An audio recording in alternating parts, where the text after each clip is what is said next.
How the hell does a black man fall in love with NASCAR? You know, you should have started out where you from, and that might tell the story on how. Ooh. So where you from, and how the hell does a black man fall in love with NASCAR? Oh, man. So I'm from L.A. What? Yeah, Lower Alabama. That's a good one. That's a good one. I got you. We had to fight to get a meal. Yeah, wrongfully accused. We had to fight to get appeals. That's why we right to get a deal. He on the team, he gotta eat, you know. Despite your skills, keep it riding for the fam. You gotta light the wheels straight up. Look in the past bad, work up in the trash bag. I'll pass a lot to take the test before I pass class. Yeah, and my family needed bread. I had to come correct. That's why I keep airing it out like I just passed gas. Born in Mobile, but moved to Concord, North Carolina when I was 2. So Concord's really home for me. And I grew up 10 minutes away from the Speedway and would be outside playing tag, football, basketball, whatever it was, with friends in the neighborhood, and would hear the races going on. All day. Didn't give a damn, you know, didn't really care. Didn't know what it was. Went to a dinner with my parents at the Speedway there and was there for 10 minutes, and I was like, can we go home? This was when I was 5 or 6, you know. Started third grade. We moved about 15 minutes away and started over, new school, new friends, whole new nine. Sucked, hated it. My dad bought a Harley Davidson and he wanted to get it all fixed up. 2002 Softail Deuce, 10th anniversary, 100th anniversary, 10th anniversary, I believe. Maybe 100th, I don't remember. Anyways, he got it all customized out. Invited us, the guy who owned the bike shop invited us out to come watch one weekend. And we were sitting in the stands, just watching. Kids were, like I was 9 at the time. There was kids smaller than me, 4 or 5 years old, running around. And I was like, hell, if they can do it, I can do it. And my dad asked me, hey, you want to try this out? And I'm like, sure, let's do it. So I had just made my second year AAU basketball team, like the week before. And so we had to call them, hey, I ain't gonna make it this year. I'm gonna go racing. So we went out and bought a go-kart. First race, national event. Packed the trailer up, went to Florida, Jasper, Florida. I don't even know where the hell that is. I'm down here in Florida. I still don't know.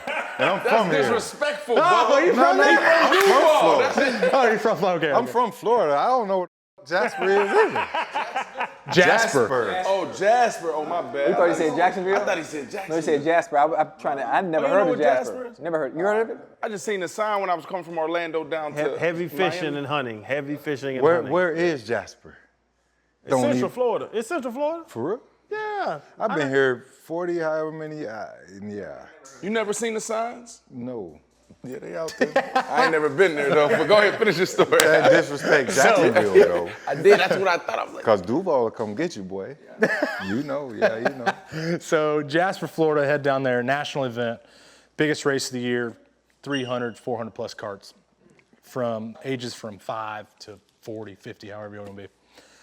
And I went down there, didn't know which way was up, down, left, or right. I knew to make left turns, though. And we ended up getting into a wreck.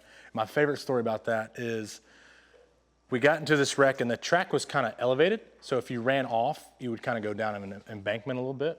Nothing crazy. And I went off the embankment and I remember seeing an old Suburban sitting there, green one. And my eyes are like a deer in the headlights. I'm like, oh my God, I'm about to hit this Suburban. Oh, I'm gonna have to, my parents gonna have to pay for this car. Oh. And I come to like this really soft stop. Well, it was a fence. I didn't see the fence there. There's a little gated fence there. But all beat up, banged up. And I was like, hey, man, can we fix it and get back out there? And my dad was like, damn, all right, yeah. Let's go out and do it. And then next thing you know, we were practicing, testing every week, getting better. We spent about 2 years in every series. you lit up when you said my dad said, and why was that an important moment? Because I feel like, you know, it comes a moment in like football where it's like, your pops look at you, oh yeah, you built for this. You love this. Yeah. So like you lit up when you said that. Yeah, it's like you get hit one good time and it's like, ooh, you still like football? You know?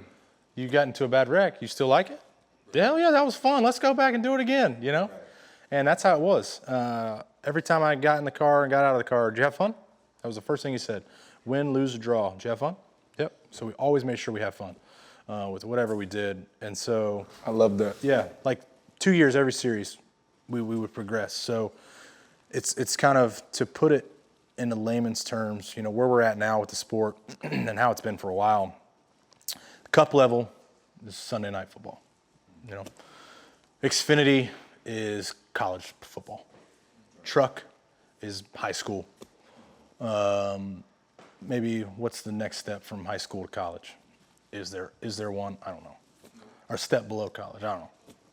Well, you can say no, JUCO. So you saying in between high school and college? Yeah. So that's kind of the easiest way to put it for people to understand.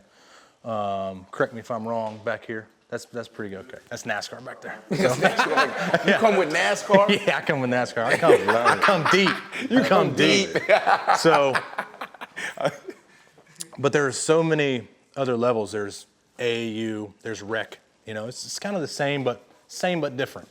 The hardest thing about racing and motorsports is, where the hell do you get started? Right. Can't go to your sporting goods store and go buy a go-kart, you know? So you got to know people and know where to go get these parts and pieces, these go-karts.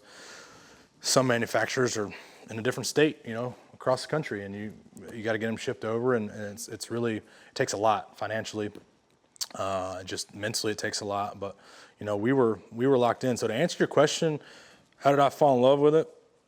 It took me, I'm 28. It was about 7 years into it, and I'm like, not that I wanted to give up. I just qualified on the pole at Dover, last race of the season, in the series that we were in. And I was like sitting there, man, I don't need to give up. Ain't no need to turn around and start something new.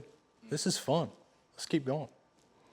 And so from that point on, it was like, okay, you know, because other than that, we were just showing up and doing it. I got a race on Saturday. Okay, I'll be there Saturday. Yeah. You know, now it's scheduled out every day. Like, this is my life. You know, this is what I do each and every day. But before, it was, let me know where to be and I'll be there. Like, there's Arthur Ashe in tennis. There's Jackie Robinson in baseball. At what point, because there was Wendell Scott, because I looked it up, the only two African-American NASCAR drivers, and Wendell Scott was the first one back in the 60s.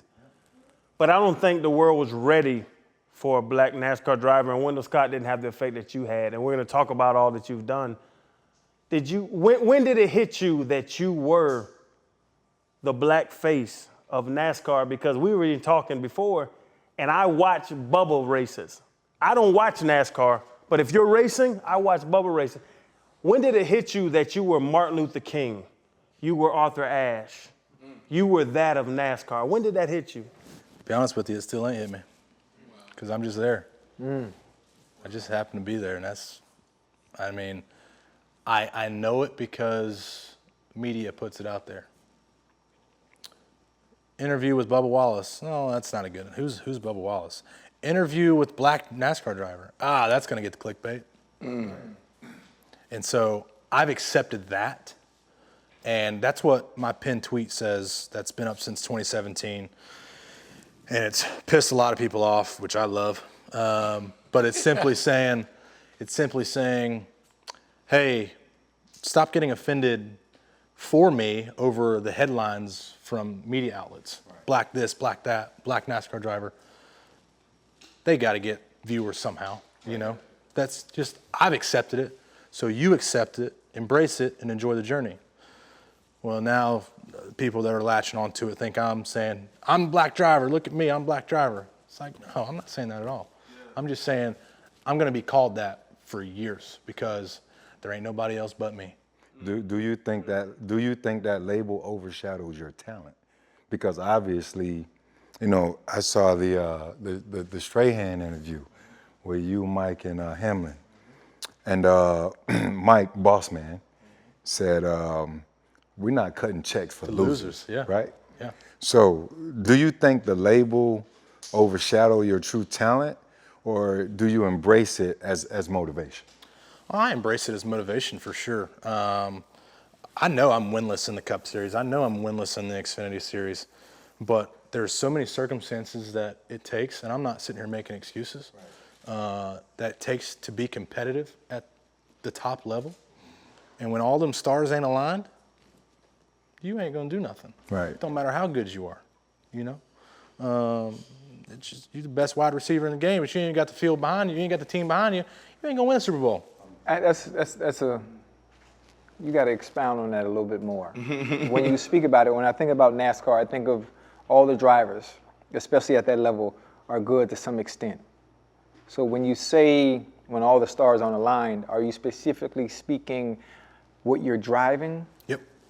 The equipment. And I'm assuming it takes a crazy amount of money to compete with the upper echelon of the drivers, so the money has to go into the car. Yes. So NASCAR is expensive. It's the same in tennis. You want to play tennis? Tennis is an expensive sport. Volleyball is an expensive sport. Golf is an expensive sport. It's cool. I mean, you can't compare it to NASCAR, though. No, bro, Those but cars, like those if cars, a parent, think about that. Baby Kennedy. Yeah. She say, Daddy, I want to go do tennis. You better be ready to cut a check for $4,000 a month. For tennis? Tennis, bro, is expensive. But tennis is expensive, but Not when you know certain people. no. Because we play tennis. Our kids play tennis. But to Bubba's point, $4,000 a month is nothing. Those cars cost how much? How much does a good car cost? Just say stop. Stock car, what? $300,000? What Oh is yeah, that? it's paying for a race. We're going $500-600 grand. What? So what age group we talking about? Because I got We're talking about my cars right now at the cup level. At the go-kart stuff, I went and bought one, $5 grand. Yeah, that's nothing. That's the real money is once you get to that point, though. That's why when he said the stars on the line, I'm like, okay, that sounds like an issue with the vehicle in order to compete with the, I don't want to call any names. Kyle Busch. Is there trash talking in NASCAR? Oh, for sure. It is? Oh yeah. No, is it friendly? I mean, it's different types of trash talk. It's like you're a friend of mine and it's banter back and forth, or is it like It's a little bit of both. Like you have your friends, you have your enemies, and so you talk smack however you want to. But you just got to be able to back it up and be able to take it. The people that say NASCAR drivers aren't athletes, what would you want? Donovan McNabb said that. Because that interview. He said that? McNabb said it? Get him. This is it all of a sudden just resurfaced. Like this is from years ago. I don't even know when it was. I got to be honest. Bro, Bubba, golfers, race car drivers, like athletes. Bubba, get him, please. This is something that I can't say that you're an athlete, like an athlete, Athletes sport. can athletes play just about every sport? You think if you're athletic? If you're athletic, yes, you can play every sport. So you think you could drive a NASCAR? Yeah, they turn left. You think you can go 190 miles an hour with the other 42 And cars? not look like this? I believe I could go out on skirts and come on around the motherfucker. Can you go 190 with 43? No, just Yes. you by itself. I don't went 150, 160 Have in you the been car. in a NASCAR? Have you been in one? No, but I've been in a Porsche going 160, Is it called a NASCAR? It's 170. called IndyCar, right? No, NASCAR. IndyCar is the other one. The That's a little- different sport. No, that's a different type of So racing. I was gonna say, like, athletes. The athlete. What Fred did at running back, what they did at wide receiver. That's the same thing as what you do I in can the be a car. running back. I can be a wide receiver. Bubba. You're gonna doubt him right here in front of you? I gotta doubt him. I'm not saying at that level, but I can do it. You can't even do it at the beginner level. What I do I couldn't drive a car and turn left. No. competitively? No, Really? absolutely not. No. Convince me, change my mind, Bubba. But you can't do it with words. You'd have to take him in the car. That's so yes. When I see that on ESPN, which is a sports avenue, I'm like, I don't know if that's a sport. So we always throw in the heat element. You can relate on heat. Fine. You've played in hottest you've played, 90-degree weather. Now, I played in one, I was in Miami, so 115, 120. 115, yeah, we about 150. Not to God. get on top of you Don't there. hit- don't hit me with the that's big hand. one. That's one. Two, the mental capability you got to have of getting beat around, but not losing your cool, getting knocked around a couple times, get back up. You got to be able to do that. But over 4 hours, we don't get timeouts when you get tired. We don't get a little water girl come over and give you a little drink. We don't get none of that. We got a little drink. Hit me but- with the water girl. Yeah. But positioning your car in the most competitive way possible, whether it's a headlight out, left or right, half an inch here, half an inch there. We're fighting for thousandths of an inch. Homestead is the best racetrack on the schedule. You're gonna have guys on the very bottom, you're gonna have guys in the middle, you're gonna have guys in between that, and then you're gonna have guys this far away from the wall. Wow. This far away at 185 mile an hour. So you go find some sharp turnpike here, 180 mile an hour, and run right up against it. Right up against it. And you're gonna be sitting there one-handed. No, sir. You're gonna be hanging on like, oh, this is about to hit. You didn't even tell them to take into account for the other drivers. That Oh, are no, out there. yeah. That's why I said competitively. You get no mistakes. No mistakes. We saw that in Daytona. Yeah. So what happens when you're following somebody and it's like, oh, I'm gonna go here, but then he goes there? You're just gonna drive around him? Yeah, I'm gonna take a right and just slide in front of him. Because now you're in his wake, and now your car ain't handling like it just was a lap ago. Now you're like, oh, I don't know what this thing's gonna do. It's gonna take off right towards the fence. Then what? That's crazy. But I feel like when we think about athletics, we think physical, right? And when we think about golf, we think about, and I understand we can get into you swinging a club, whatever, and then even driving a car, NASCAR, it's, skill. So like the physical, like what are you feeling in that car going 180, going 190? You got your feel up here, then you got the feel in your ass. That's when you start, oh, the car's loose. Oh, the car's tight. You feel it in your butt, or you feel it in your hands, obviously, but then mentally you kind of know, I have this much wheel here at this point of the corner. What's going to happen next? If they slipping, if they slip, you're already in the fence. I'm gonna jam that thing back low. How do you prepare? Like, what do you do in the off season to get yourself ready for your season? So, since joining back in the Toyota family, I was talking to you about this earlier, they totally invest in their people, their resources, their cars, their drivers, everything. And so I spent a lot of time in the simulator. Now the simulator is Like Cars 3 when they took. a lot more advanced, yeah. Cars 3. Yeah, y'all seen it? Where what's his name? Lightning McQueen? Lightning McQueen, yeah. Duh. Lightning McQueen. Lightning McQueen was old, boy. He was like the king. Did y'all see Cars 3? Yeah, what do you mean? Seen Cars 3? I got 3 kids. Did y'all hear the voice of Bubba Wheelhouse? Because I was in that. That was you? That was, What? Yeah. I didn't know that, Bubba. Yes, sir. But that was a simulator. Go Yeah. ahead. So simulator, it's so advanced. You can go play Xbox or PlayStation, play racing games, sure. But we can legit take our setup that we are going to run on Sunday and plug it into this deal, and it's like, oh, this is the actual feel that I'll get. It full motion. I mean, it's like I said, $3 million, $5 million. I don't even know how much. It's a lot. So you said setup that you're going to run on Sunday. You have Shocks, springs, air pressures, everything. So the different racetracks demand different setups? Yes. Yeah, every racetrack is different. So it's like sports. You have different game plans per Yep. team that Yep. you're about to Yep. face. And can you tell them about the cars? The driver can get fined for the cars being off. Yeah, that's what I was saying. We're fighting for They got a fine thousandths- system. We're thousandths of an inch. We have this Hawkeye system to where it's a whole bunch of different laser scans and it's showing your measurements of your body. This could be perfect, but then this part here of your fender could be out by 0.003 of an inch. Well, you had that. You was dealing with that in Daytona. You barely made it. Yeah, we had to start at the back. Yeah, starting the back. Yeah. But then you end up. But go ahead. I'll let you finish. yeah. I'm on you. Yeah. Appreciate that. Your ass barely made it. Boy.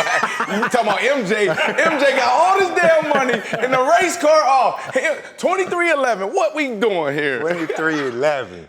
Boss man. They said y'all had an Irving start because Irving got in the game. Julius Irving got into the game back in the day. He was one of the first black athletes to try to do what MJ's doing now.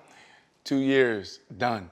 But it was just a struggle to start. So people were nervous when they barely made it. But what ended up happening is, and then we can go into the whole story, Daytona, this is like the Super Bowl. I feel like it's the Super Bowl of NASCAR, of racing. And so he starts in the back. And for the most part, since you've been in the Cup Series, this dude been finishing around 15, 16, 17. But anyways, last lap, He's at round 15 or 16? 16. 16? Yeah. 16. And he had his opportunity to start making his move about to go. And then all of a sudden, that big ass. But see, I was a lap down by then, so my race was over with. So it didn't matter. No, but you was pulling. You could have made it through. Yeah, but it wouldn't have mattered. It wouldn't have mattered. Because the caution needed to come out before that. We took the white flag, and I was already, from that point on, I was already 17th. It didn't matter. Didn't matter. Mm-mm. What's the advantage though? When the cars aren't aligned how they should be, does that give the drivers an advantage? Depends where the malfunction is. Depends on, it's all aero. You know, what we're fighting is aero. How much are we trying to get off the rear spoiler? Less air off the rear spoiler, the faster you're gonna go. But the freer you're gonna be. You know what freer means? Freer, more open. No, the more sideways you're gonna be. You know, you're hanging on and driving off the right rear. And that's at certain tracks, but it's all aero. All the motors are relatively the same. Toyota's the best, gotta say that. Bodies are all somewhat close. We all have to be under a spec. But we have a lot of people, a lot of smart people that we can massage and push those gray areas and push those edges of the rule book to bump this side up and pull this side down, and all of a sudden now the air flows differently. And then just pushing our car in a straight line rolls faster than yours, although they're kind of built the same.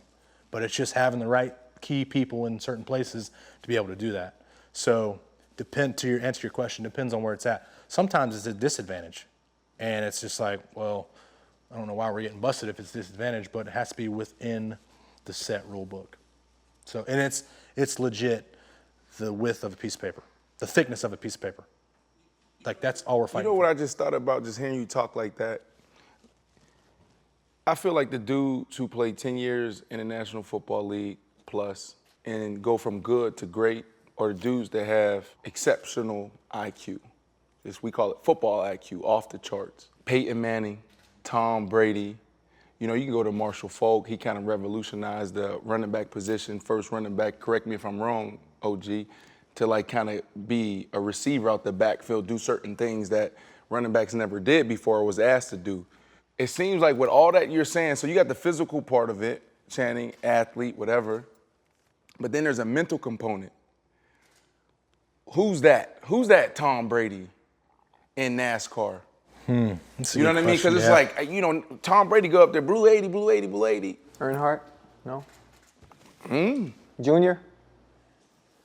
I'd say senior for sure. Earnhardt Senior, yeah. Richard, obviously, you got to put the greats in there. Richard Petty, 7-time. King. Jimmy Johnson, our recent 7-time, just retired last year. And then Dale Earnhardt. Put all of them in there. Is that your top three in order? No, that was just saying. Now, in this day and age, in no particular order, Kyle Busch, Kevin Harvick, Rowdy. Denny Hamlin. And not because he's my boss. Right. I told him I'd never call him my boss either, so don't put that in there. Bubba, like those greats, the greats, do they just know how to go right when y'all don't know how to go right? Bro, ain't no right, it's left. No, because they're already, everybody going left, but they know how to go right and get back left. Like you say the greats, like I don't understand it. What makes Denny better than you at going right when y'all are going left? Like what makes them figure that out? That's a good question. Richard Petty's, he has obviously 200 wins. No one will ever reach that. Jimmy retired at 82. Kyle's at 56. And so, it was a different day and age. Richard Petty was racing Monday, Tuesday, Wednesday, Thursday. Like this was when it first started. So every race was a NASCAR Cup race. Was his car on steroids? Yes, compared to the competition, absolutely. If you go back and watch some documentaries on that, you'll see just how far advanced they were. And they still didn't have anything. But now to see where they're at now and where the sport is at, it's totally changed. So if I can talk about Jimmy, because that's the most recent, his last championship was 16. And, that's kind of where we're in that era now. But just car was fast, made all the right moves on the racetrack. and he won the races. What makes his cars that fast is the people, the resources, the money that goes into that team. So is it the ownership that puts the money in it, or is the sponsors? Like, how do you, and with that being said, just going back to you as a young black kid, you know, finding your passion, saying to yourself, I want to drive, I want to drive. You look at the young black kids that look up to you nowadays, the lack of resources, the funds. Do you think the sponsorships do enough, or the sponsors or the corporate sponsors do enough to help engage the interests of those young black kids that want to get into the sport? I will say now, yes. I didn't have a full-time sponsor until last year. Wow. And that was my 16th year in racing. That late in the game? Yeah. I feel like that's why you had a lot of pushback when you entered, not just because you was black, but because when you entered the Cup, before you did 2 years and 4 top 10 finishes, and people I feel like resented you for that because they gave it to you like they gave it to Danica Patrick. Yeah. Like, do you feel? I am here because I'm black. That's the narrative. I'm given this opportunity because I'm black. But let me stop. I'm sorry, and they get on me on this show for cutting people off all the time. Yeah, don't worry about it. Is it your show, Because there's though? another part to it. Don't worry about it. But it connects to you, because what happened is you ain't had the resources back then. Now you got the resources, and now you see Bubba go from boom, boom, boom, boom. He can afford that $500,000 car to $600,000 car. So now the playing field is equal. Now you got 23 behind you. Right. You feel me? You see? Oh, I've been asked, what are you going to do when you win? To be honest with you, I don't even know. It might just be well, how about that? MJ, you're driving a 23 car now. What was that like with MJ? What was that like being Michael Jordan's driver? Well, we got Michael Jordan right here of the food game. What we got, Chef? What we got? A couple of different things. I got a shrimp burger for you. Ooh. A shrimp burger This is for the you. famous shrimp burger. Yes, my famous shrimp burger. This is the famous shrimp burger when Antrell Roll told me when I got to New York that I need to have you as my chef, who also live in Homestead, Bubba. Is that right? And his dad is the chief of police there, too. Real? Okay, Yep. so make sure Bubba good down there, okay? Yeah. Okay, I got to make a call for you. Good. Every time he go to Homestead, he good there. Don't tell me Bubba got a diet. No, Bubba has a shrimp. Bubba has a I'm shrimp McDonald's. burger. I'm McDonald's every day, bro.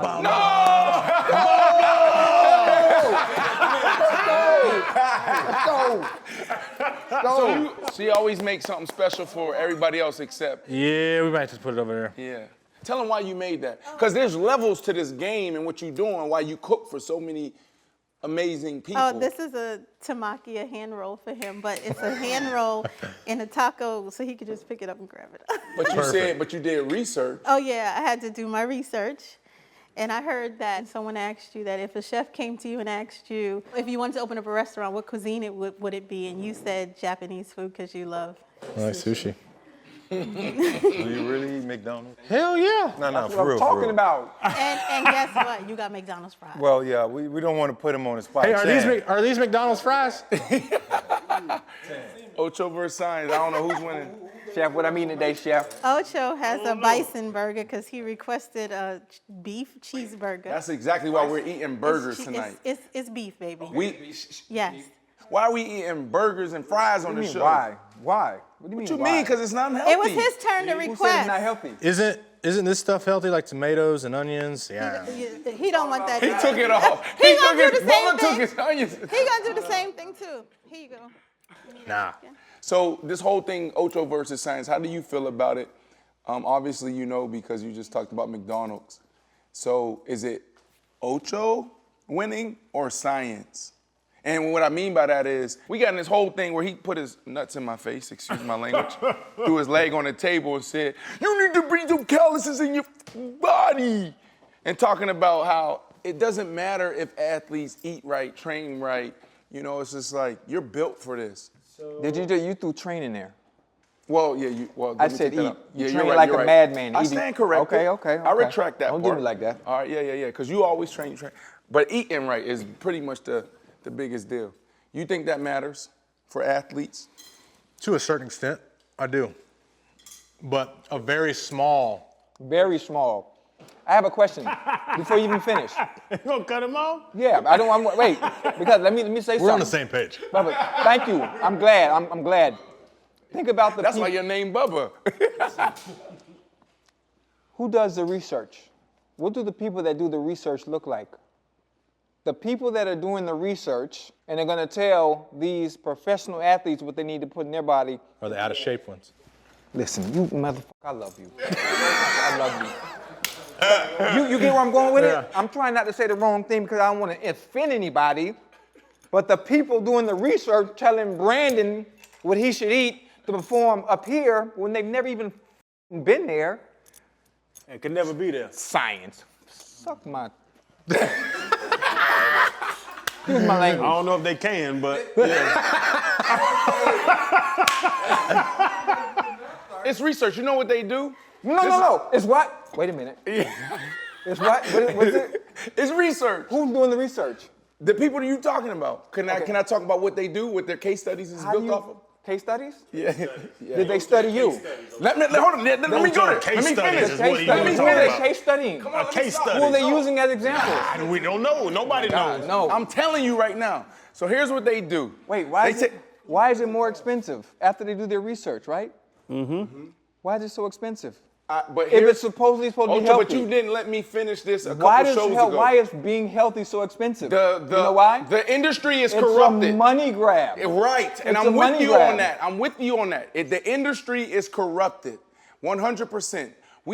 The people who are saying that milk is good for you, yogurt is good for you, and then there's scientists, the people that you're saying is telling us that how we're supposed to eat, is then they had case studies. They're doing research and they're saying, well, this is really cancerous. But the brands behind some of these things that make the money, they're saying, oh, this does a body good or this, and you don't know that there's high blood pressure involved in this. You don't know that, heart disease, cancer. Bro, they only got a 30-second commercial to say that all in. That's why they speed it up at the end. That's what they're saying. Yes, they're telling you that. Yes, right.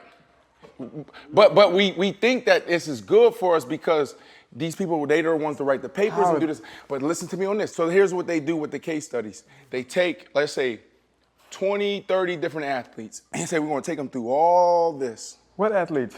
Athletes, people, and we're going to put them through this rigorous program. And we're going to put a small population over here, a small population over there. These people are going to eat this. These people are going to exercise like this and do this. And then they say, all right, let's just see what happens in this population. And then they study it. That's a case study. So when you talk about science, Ocho versus science, bro, this is people are doing research. You just gotta do your work. This is what I'm saying. I did my homework. Let me which say is why this. I'm able to do Let me this. say. Hold on one second. Can I interrupt you? No. Let me interrupt you. No, you don't want me to interrupt you? No, because this is. He This is texted no. this. Time out. No, Fred, he got up with his tight pants. He got tight pants on too. This is my life. This is my business. Because it's real. Because we got to educate ourselves. Because we don't know. Ocho is right. You're actually right. I know You got to right. do your work and know what you're putting in your body. You got to do your work and understand who's who and who's getting paid. Follow the money. Follow the money. Follow the money. And that's going to tell you everything. So I'm actually with you on How that. about knowing your body specifically and not allowing researchers and scientists that don't know shit about you to tell you what you need to perform at your highest peak? I agree with you to a certain extent there because everybody's body is different. So that's why you got to understand, like, what I put in my body, I can eat chicken and I could be allergic to chicken and I don't know. So what end up happening is now I'm walking around with 4 or 5 extra pounds of inflammation. Why is that important? Because inflammation that's where sickness and disease is at. Cancer, certain type of heart disease, because we're putting stuff in our body that our body doesn't respond to. Think about medicine. Just think about medicine. Hold on, just think about medicine. Medicine, when you put something in your body, you have a chemical reaction. Huh? Your metabolism ain't good then. Yeah. My shit just burns off right away. In junior high, did you drink the milk? Did you drink the milk in the little tray? The little carton they gave you on your tray? Did you drink the milk that they gave you in junior high? I did. With the did you eat your tater tots? And they start selling. Did you eat your tater tots? I did. Well, there should be nothing wrong with you. So now, can you listen to me now? So now let's compare the sales of tater tots and the sales of that milk that you're talking about. Yeah. Every year, you see more and more sales, more revenue being generated, more profit every year. from 1970, 1980, 1990, now 2021. And what you're going to see is cancer. Why is cancer? Why are so many more people diagnosed with cancer? Why are so many more people diagnosed with heart disease, heart failure, the #1 killer in America? It's the marketing of it and the science behind it. And to Ocho's point, where do we draw the line between marketing does a body good, and we're talking about milk. Let's not act like we're stupid. From marketing to science of what milk does for you. I've heard that baby cows should drink milk, but I also drank half a gallon of milk every day in high school, and I was a dog on the field. Right. With the protein, Correct. and with the damn calcium and all that stuff. So where do we, to your point, B, and I see you're very passionate about this because you got your dick out in your pants and you got your, because nobody want to see your dick with them pants too tight. So your dick out and your cheetah shirt, what are you trying to, yeah, your dick about to fall out. Can we get back? My question, hey, dick man, where do we find that middle ground? Listen, the middle ground is being miserable because you're following all these damn instructions from fucking scientists and research instead of living your fucking life. We called, T.O. named this show Changing Gears. Because you never know which way we gonna go. I love it. No, this is all I would say. No, I think what Ocho's saying, we have to do our own research. That's what we have to do. Same Right. thing So in I'm gonna do some politics, research now. Bubba, special guest, right? Nah, hell, I'm one of y'all. Right? No. But no. All of our guests are special, right? So that's why I want to start. Most drivers, what I did before games, I ate a really light pregame meal, right? Our pregame is 4 hours before kickoff. We usually have pregame at 9 o'clock. I didn't want to get my math wrong. So 55-50. 100% times 5,000. Whatever that is. Now you gotta tell them. Nah, I'll tell you later, bro. All right, so, but no, seriously, because you're in the car, what, 3.5, 4 hours? 4 hours, yep. 4 hours. We've been talking about food and nutrition, all this. What's your pregame meal? And what's the most uncomfortable you've felt for some of the stuff that you've eaten? Because I know you don't have a break. You told Shannon, you just drive for 4 hours, ain't no water break. You gotta, 4 hours, you gotta use the bathroom at some point. So adrenaline takes over. Okay. So I've never had to Do number two. Okay. Knock on wood, I've never had that happen. I've never had anything. I've had some bad food experiences like going into the weekend, but then by the time I get to the racetrack, it's cleared up, thank God. Like on Thursday before I fly out, I'm like on the toilet all day. It's like, uh-oh. But then I'm good. Let me stop you really quick, just 1 second. Because in the NFL, sometimes the visiting teams, when we visit other places, sometimes we've had players come down with food poisoning. Mm-hmm. And you want to look at the hotel and the staff that's preparing your stuff and hope that they're doing right by you as a guest, as a visiting team. But guys, they have the food viruses and the sicknesses. You have, they pull the fire alarm at 2 o'clock in the morning. They're waking you up. For the racers, do you guys just feed yourselves? Do you have chefs? Yeah, we just big ball it and get our own motorhome so we ain't got to worry about fire alarms. Yeah, you remember this? And them things cost what? How much? Them motorhomes are sick. Yeah. Them things get up to $2 million. Is it the sponsor? Is it the sponsors?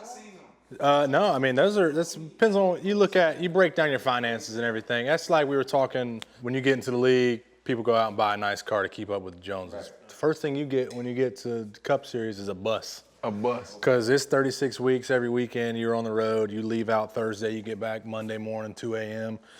It's clockwork. You got to have a house on the wheels. What's your driver's name? My driver's name's Tyler. How long you been knowing Tyler? He's been driving my bus for 3 years now.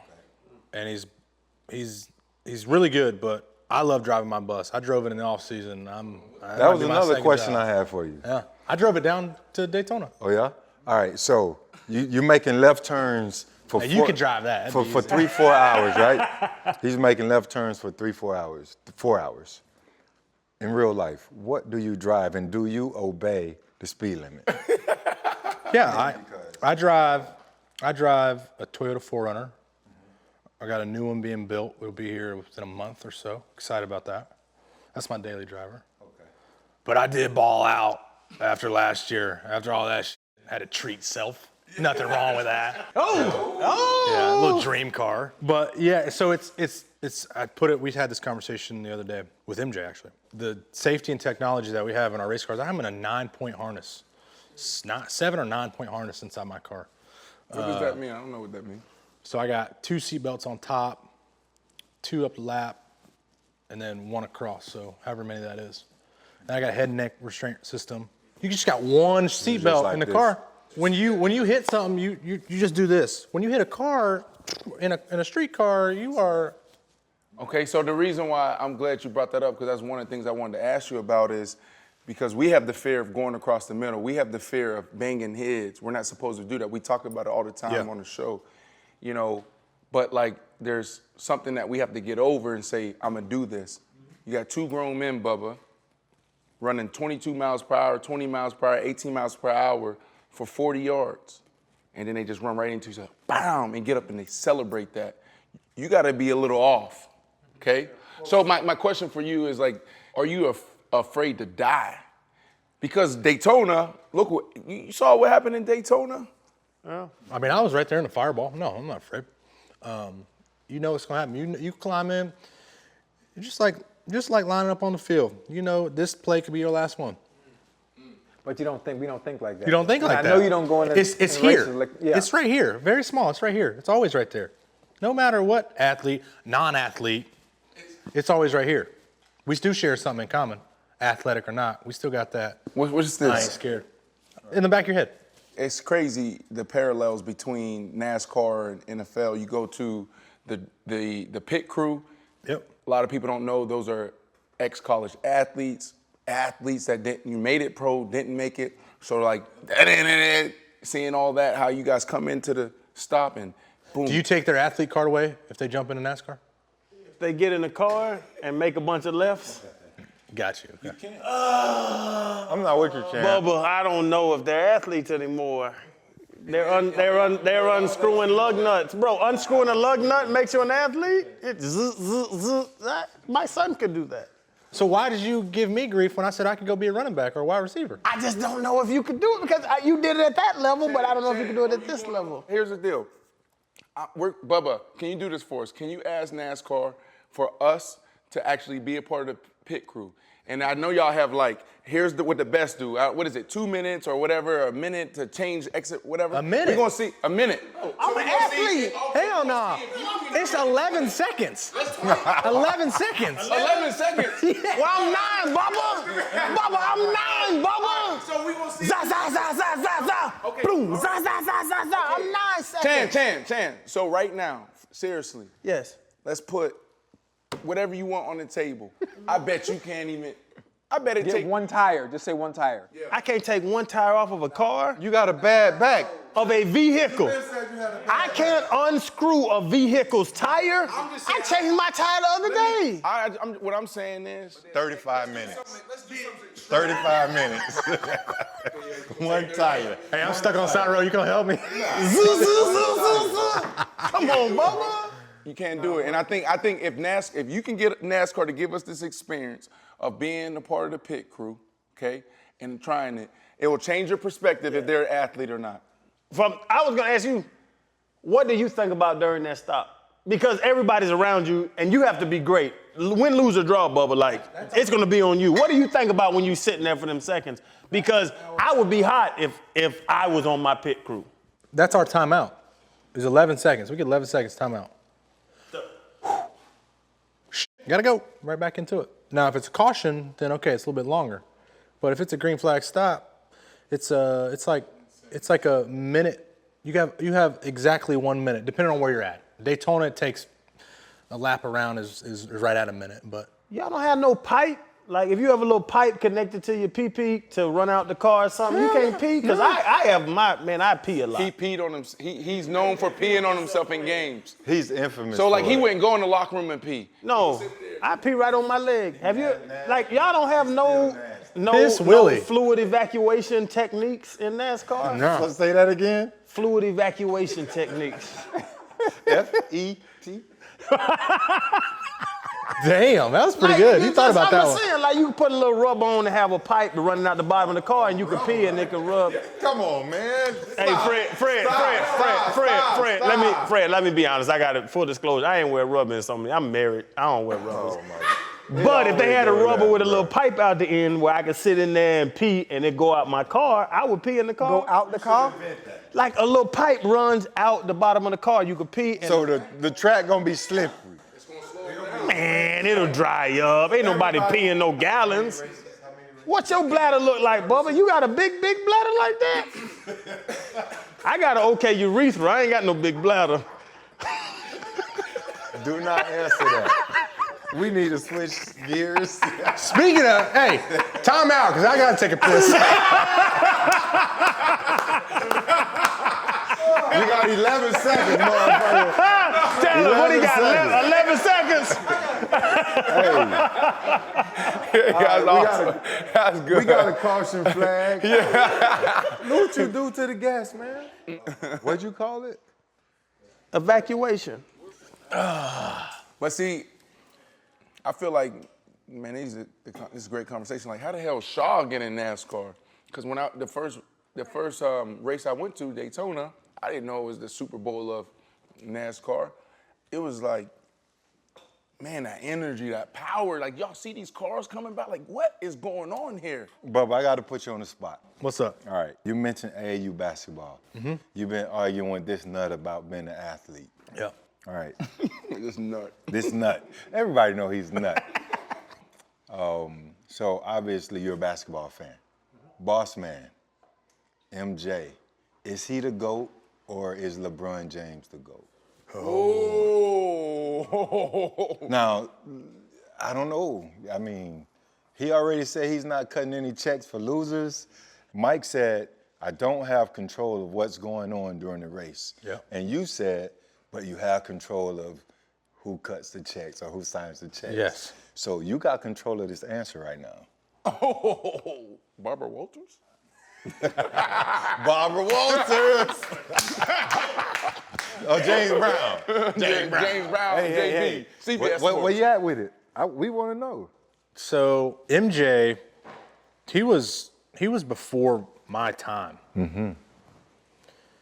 But I got to see, it's crazy as it sounds, I knew who MJ was. I knew who Michael Jordan was. I got to see who he was and what he was about last year in Last Dance. Mm-hmm. Oh, wow. Like, incredible.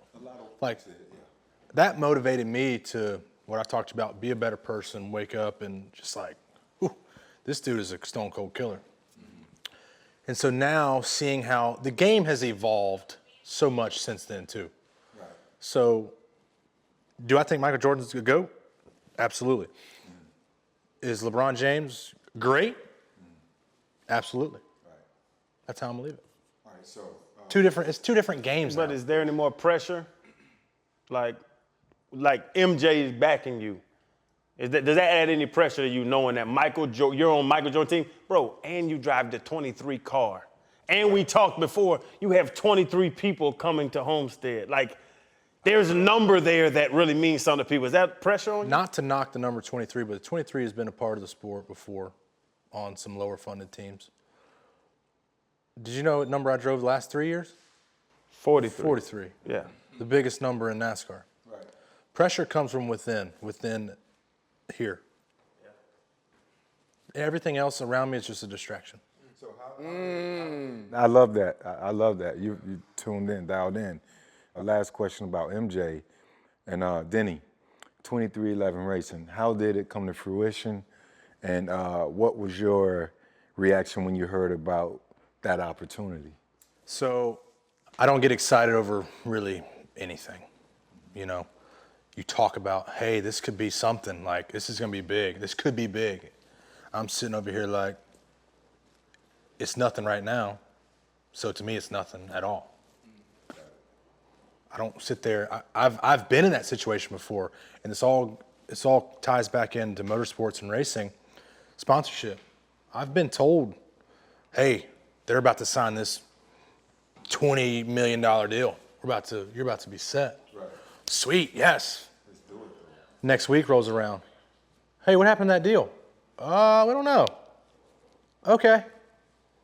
Gone. So then it's like, hey, we got another $15 million deal. What happened? I don't know. So now I'm like, y'all got deals? Cool. Is it done yet? Well, don't come talk to me. And I tell every new team that, I said, no disrespect to what y'all got going, but don't call me unless it's signed. And they're taken back a little bit. I don't give a damn if y'all are talking to Bro, you got it. Whoever. You got it.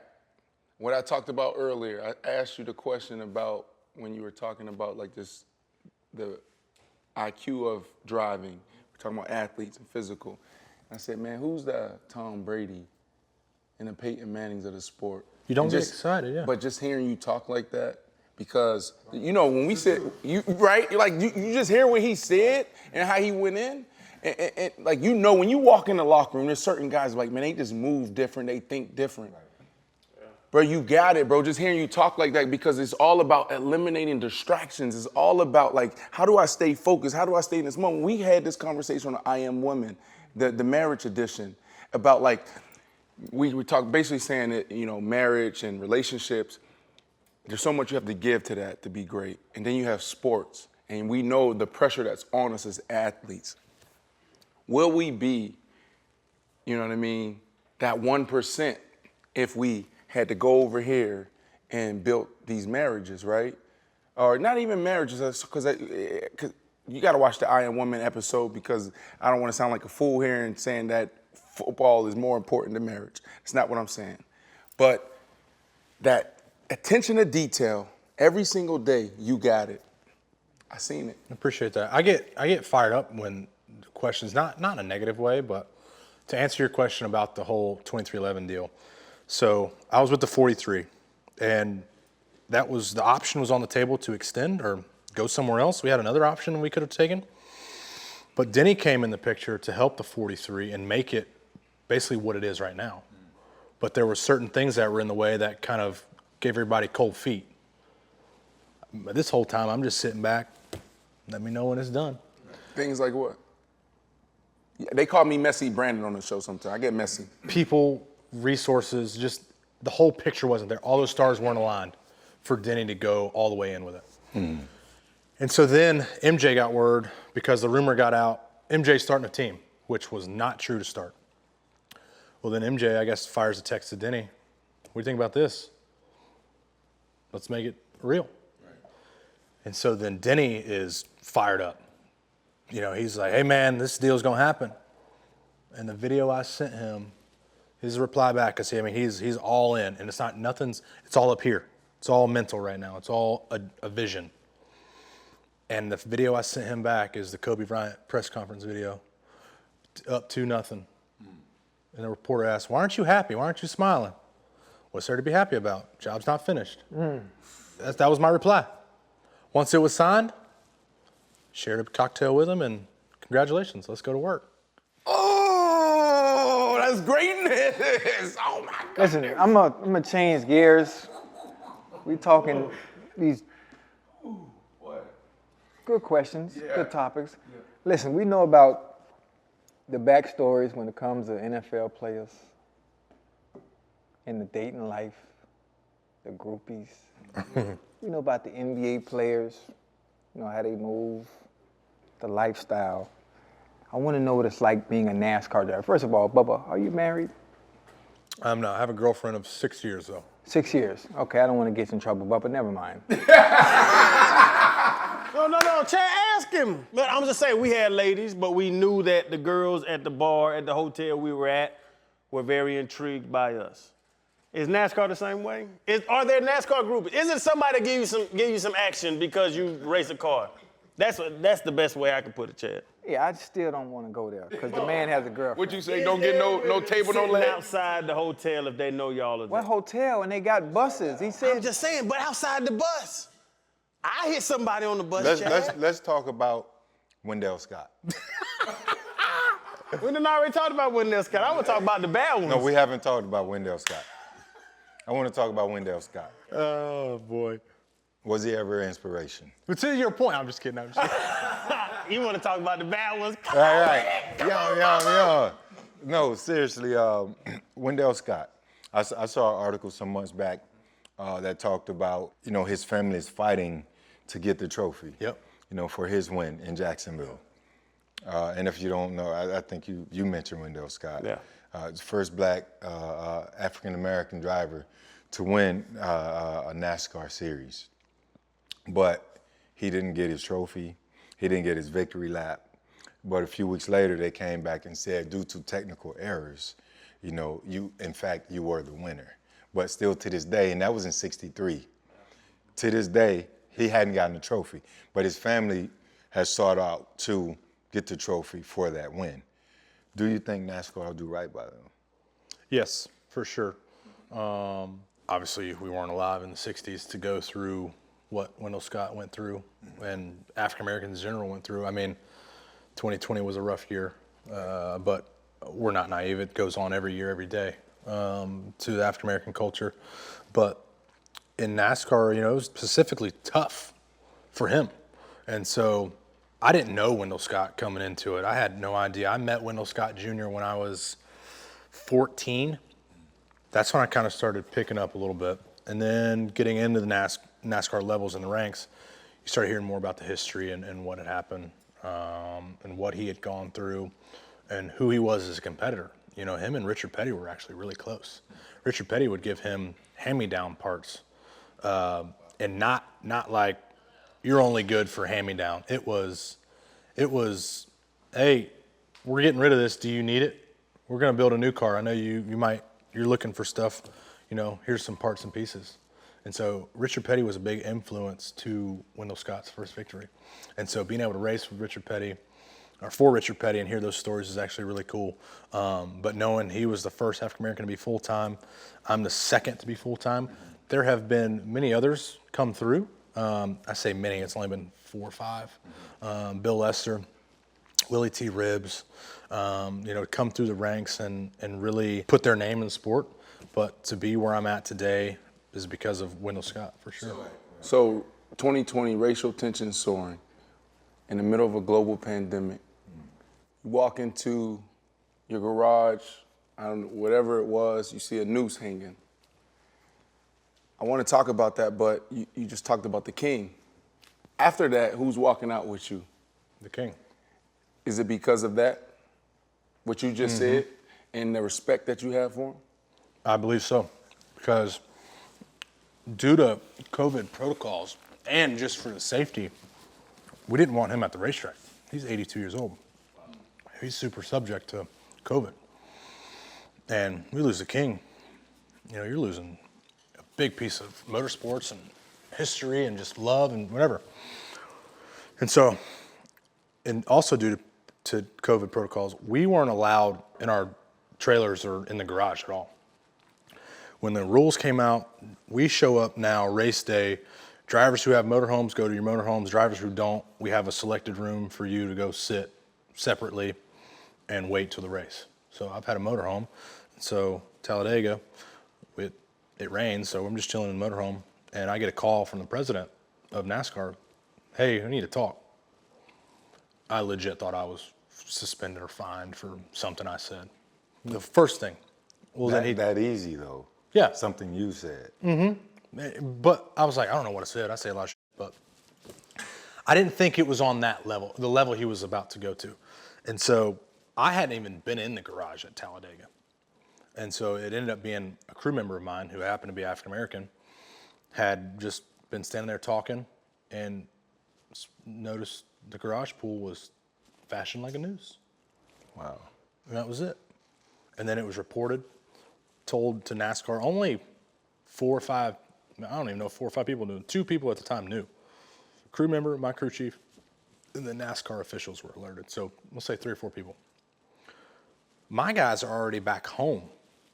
And I'm calling once I find out the news. I call my crew chief. He was like, yeah, we didn't want to tell you just because you got a race tomorrow. So I find out after the fact. I'm sitting in the bus playing Xbox trying to figure out what's for, dinner with some buddies. And so people think that, I'm behind it all.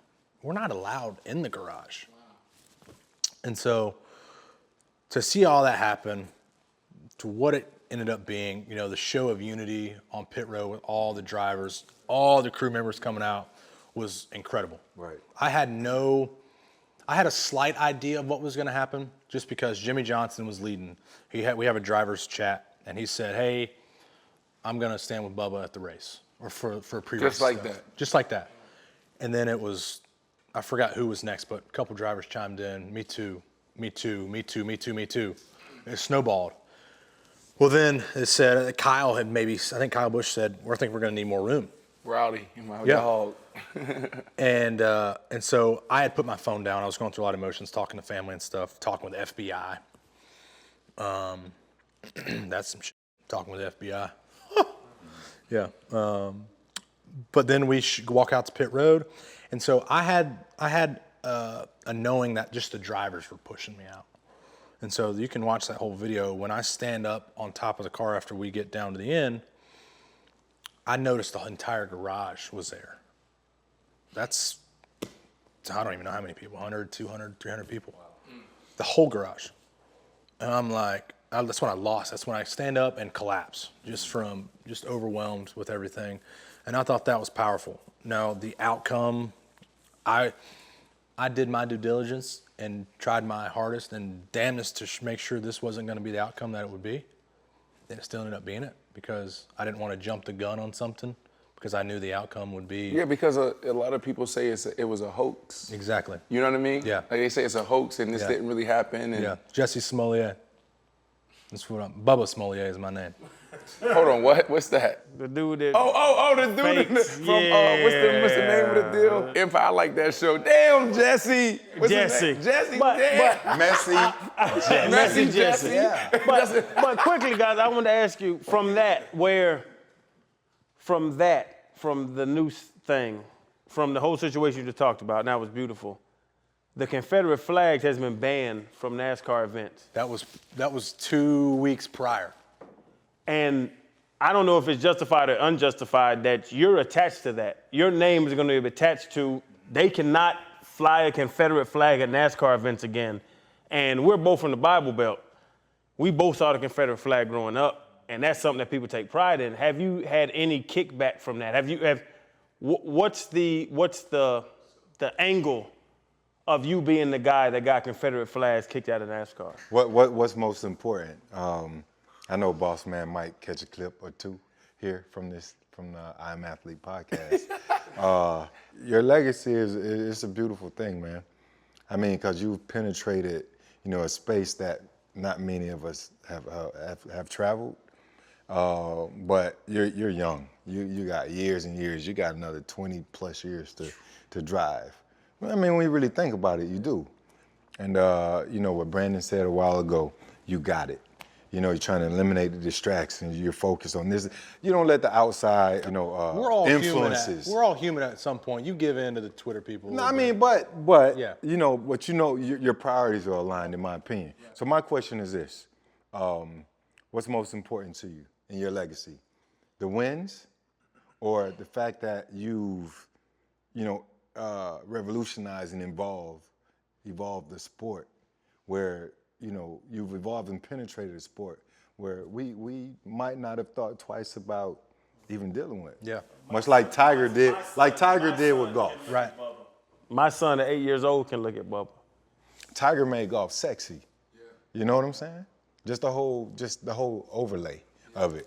The same thing here. So that's my question to you. What's important to you? My deal going into this year, I told my agency and my family and friends, close friends, that this was the opportunity for me to go out and do what I know how to do, what I feel like I know how to do, and go out and win and compete, because I got the people, I got the money, I got the resources, I got the partnership. When 2021 began, it was no more excuses, has been my motto. Got no more excuses. So to answer your question, if I end up not making this deal happen and exceeding, then that's it. I'm done for Bubba Wallace. I've done all I can. The opportunities were there, and I didn't capitalize. I can accept that and go to bed at night. I didn't come into this deal being like, I'm going to change the sport to allow or to make it more welcoming for African Americans, my brothers that are sitting here right here. Because I didn't necessarily understand that it was so far stretched out, or I don't know what I'm really trying to say, but I guess I was naive to it. You ain't feel the disconnect. I was inside the walls. I wasn't looking at the perspective from outside. Right. Wow. Right. Until I heard so many people, when the Confederate flag was a topic, I'm never coming to a race because of the Confederate flag, or I'll never come back to one. And I'm like, oh, damn. Right. I went back and read it. I'm never coming back because of the Confederate flag is still there. Okay. Hey, let's tell them to take their flags down. If it's going to allow more people in, let's just tell them to, oh, what's the Confederate flag really mean? Oh, it's more than just pride and heritage. This is deep. I did my research. I've been around the racetracks for 17 years. It's just a flag to me. And I don't mean to knock that in a disrespectful way. Now I know the understanding of that flag. Right. It's like, oh, this has got to go. Right. Sorry, people, but it's more than just heritage here. It's got to go. And now it's gone. It's so interesting, bro, because I spent a couple years in Atlanta, Georgia, and Augusta, Georgia. And I live right on Memorial Drive, right where 78 used to go. But if you turned that right before 78, where Memorial Drive and 78 merged, you saw this little green house, had a little dip down into the garage. That was my crib. But if you went 0.5 miles up, that was Stone Mountain. Stone Mountain, they used to. They memorialized the guys that they encouraged slavery. Right. Those guys on Stone Mountain, those pictures encouraged slavery. Here's my point is, I used to walk that 0.5 miles to Stone Mountain to drop my little sister, London Marshall, to school. And I would pass Confederate flag after Confederate flag. And the guys that I played AAU basketball with and played middle school football with, their parents had that there. And I would go to their houses. And it was just like, this is just the culture. My boy Suarez didn't know he had that. He treated me good. Suarez treated me good. Their parents treated me good. And then it didn't dawn on them that the layers of it. Mm-hmm. Now there's another side to it. Some people may understand, but then there's some people like, this is my heritage. This is the South. This is the South, but don't understand it. And I just really appreciate you for educating so many people, both sides, on what it means, because a lot of people don't understand, and that's why you got to peel back those layers. The young Brandon Marshall that didn't know what Bubba did, let you know. What Bubba did and what NASCAR did by banning it, and Bubba started that, let all them do the research to understand what that flag means. Because I was from Atlanta. I went to Stone Mountain. We used to climb the mountain with my mom. I didn't know what those dudes on the side of the wall meant. But that's why I asked Bubba about that, because what you stood up for, and like I said, if it's justified or unjustified, whatever, Bubba Wallace got the Confederate flag taken out of NASCAR. And the pride in that is something, like I told him, I'll go right now like I watch, I'm saying Heat playing. The Heat playing tonight. The Dolphins playing tonight. And I'll call my buddies. I tell them Bubba's driving tonight. We got to go to the bar and watch this. Because my man, it's real talk. So I got a question. You respect Bubba? Off the chain. Is he an athlete or not? That little red motherfucker take a lot of lefts.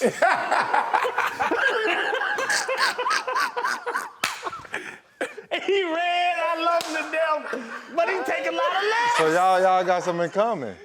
Light skin. It's all good. All right, There you go. So that's the end of the show right there, but I do have another question though. This might be this is intriguing. I'm enjoying it. Right, yeah, this is good. I never watched the race before that whole thing happened. And I knew you were a part of that before it happened, but once I saw you put your foot in the dirt and I saw you walking up and I saw you, like you say, break down in front of your car and cry, bro, that hit me. And I was like, I don't know what these motherfuckers is doing riding around these real fast ass circles. And they, oh, He ain't an well, athlete, but I like him. I like this motherfucker ride. It's riding. Come on, Bubba! I be yelling this shit. It's crazy. But that's the thing that people didn't even know, like, before was able to do anything else. You have to have that one guy. That's why I said Jackie Robinson earlier. Jackie Robinson broke into Major League Baseball when they wouldn't let people break in. And I know about Wendell, but I don't know if Wendell was there in the 60s where they were capable of understanding it. I think we're all capable of understanding it. It's a matter if we want to or not. And they weren't ready in the 60s to understand that this black dude can drive cars like these white boys. Yeah. And that's why I'm saying, bro, you are Jackie or Arthur Ashe and all that. And I don't even know, and that's what I was trying to get at with other things. I don't know if you even understand that you are, but you are. Man, he's smart. You hear him talking about all that stuff. He know. Bro, like I was saying, even my son, for my son to be able to show him you, if I show him a picture of Wendell, he's gonna be like, Daddy, this shit black and white. This motherfucker, nah, I don't understand him. But for me to be able to show my son a picture of you, and even Sunday to be able to take Z and Chan and let him see this black man drive that car, bro, it's crazy. Right. That's where the Jackie Robinson comparison comes in. So this will be, to all this, and to your point, do I understand it? Yes. Did I set out to understand it? No. When I won my first truck race in 2013, I was 20-something races in. It was a kind of miserable season. I raced for Kyle Busch at that point. He told me after that year, if I didn't win, I wasn't gonna be back. And so that's Rowdy. Yeah, That's my dog. And so I mean, it was a big deal for me. It was just because I won. Something I love to do. You won your ball game. You won your race. It's like sweet. And the first thing that comes out of the reporter's mouth when I got out of Victory Lane, in the first in 50 years since Wendell Scott, African American driver wins Bubba Wallace. It's just like, oh damn. Oh, I didn't know that. I don't go and read the history. I don't give a damn where the sport was, where it's going. I just live in the moment. It's similar to football. 2016, Colin Kaepernick took his first knee. Before it was like, eliminate distractions, don't really dive into that, right? And then now you're in that same situation. As football players, we like, I just love the game. We don't get it. Ocho, you ain't getting it because of politics. You got it because you love the game and you want to entertain. You said, and you say it all the time, like, I don't care. I ain't think about the money. I thought about competing. Mm-hmm. This dude talking about it. I want the bread. I want all of that, right? Sack. I didn't get into it because of politics, but what I say is being a good person ain't politics. That's just being a human being. People are like, I didn't turn on a NASCAR race to get into politics. You're just watching a dude that's living life and a human being. Because on Mondays, I pay the same taxes and bills that you do. A lot more taxes, actually. But I'm the same. I bleed the same way. I hurt the same way. I cry the same way. So in 2016, I was playing for the New York Jets, and Colin Kaepernick took that first knee, and then all these cameras ran in the locker room, and they said, okay, what are you going to do? Do you feel that pressure? Like, we felt pressure in 2016 to be able, like, because as an athlete, right, like, we got to say the right things. We always got to do the right thing. Don't talk race. Don't talk politics. That's why this show is so interesting, because we'll go there, right? So do you feel that pressure that we felt in 2016 when Cap took his first knee? Because 2020 now, it's the extension of what he started. I was asked if I was going to take a knee last year for everything that was going on. And to that point, I didn't do enough research to understanding what kneeing really meant. And so I didn't want to be, I'm kneeling because Cap was doing it. Nah, I want to do it because I want to do it. I feel like I want to do it. I did everything I did last year because I wanted to do that. And so, again, that goes back to, it's not politics, bro. It's just do the right thing. Be nice to people. It's not hard. But if you cross me, I'm going to come back at you. Your aspirations. You talked about Bush, driving for Bush. Hamlin now, you're driving for Hamlin. Do you aspire to be an owner at some point? Nah, that's too expensive, dog. Run, get that sack. You want to get that sack and run. They've given you the blueprint. Yeah, they have. And, I mean, you drive long enough, you never know. But so it's not an immediate thought. No. I still got hopefully 20 years, like you say, to get through my career and figure it out. But I have had the thought, like, man, you have buddies that don't make it and that were actually really good. and they're still trying, and it's just like, man, I'll let you drive my car one day just to see. So to an extent, I have thought about that, but at this level, I got to win a lot of races. You will. I mean, then it becomes contagious. Well, being that I've been watching NASCAR for years, you have to give them numbers on what it would take to actually own a team, and then they'll get a better understanding on why it's so far-fetched for you, even though you're a driver. Just give them the numbers. For a full season, we're looking at $20 to $30 million. That's just for one car. What happened? Yeah. $20 to $30 million for one car, for one season. One car? One season. That's the investment. Oh. That's the investment. What's the potential return? Now that, I don't know. Fred, that's an easy answer. So, no. But if you're losing. That's a hell no. Come on, Bubba. I look at it as it's an investment, much like anything else, right? But you have to weigh the risk versus the reward. And if you're losing, we already know what the answer is. Exactly. So I just thought it was an intriguing question for me, because he mentioned guys that are still currently racing, having ownership in other teams. So that's why I thought it was a intriguing question. They maximizing them contracts out, getting paid Correct. the right amount. So that's why I wanted to ask that question. Tire bill is $1 million for a year. Just the tires. How many tires do you go through in a single race? Depends on where we're at. So we'll probably get, I'm gonna guess, 10 to 12 sets. Hold up. Time out.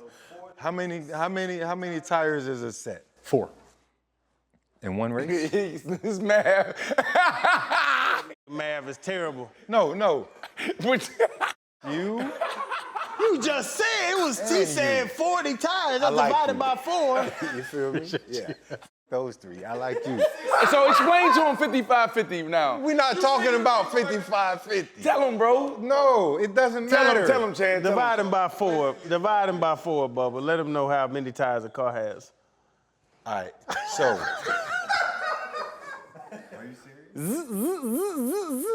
That's 5. That's 55. Hey, but no, seriously. I wasn't sure if a set was 2. You got 2. A set of tires on a car. I have 2 feet. That's a set. A car has 4 tires. Well, it could be You gotta the front go or home. the You back. gotta go home, bro. I wasn't fucking. I'm asking the pro, not you.